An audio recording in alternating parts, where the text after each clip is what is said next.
Piece మింగిన తర్వాత రాజుకి, రాజు వాళ్ళ భార్యకి, మంత్రి వాళ్ళ భార్య ఇద్దరు ప్రెగ్నెంట్‌గా ఉంటారు.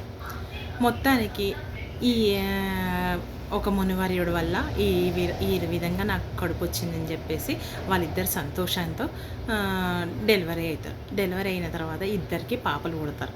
ఇద్దరు పాపలు వాళ్ళిద్దరు కూడా ఫ్రెండ్స్ అవుతారు. మొత్తానికి అందరు కలిసి ఉంటారు. ఒకరోజు ఇద్దరు అమ్మాయిలు పుట్టిన తర్వాత వాళ్ళందరూ మంచి చదివిపియడమే కానీ, వాళ్ళకి మంచి బుద్ధి జ్ఞానాలే కానీ, వాళ్ళకి ఏమంటే రాజ్యానికి కావాల్సినవి అన్నీ చెప్పిస్తూ ఉంటారు. వాళ్ళు ఇద్దరు కూడా సమానంగా రాజు వాళ్ళ కూతురు కానీ, మంత్రి వాళ్ళ కూతురు కానీ సమతుల్యంగా వాళ్ళు ప్రతి దాంట్లో నెంబర్ వన్గా ఉంటారు అన్నట్టు. అలా ముందుకు వెళ్తూ ఉన్నప్పుడు ఒకరోజు వాళ్ళు పెరిగి పెద్దగా అయిపోతారు.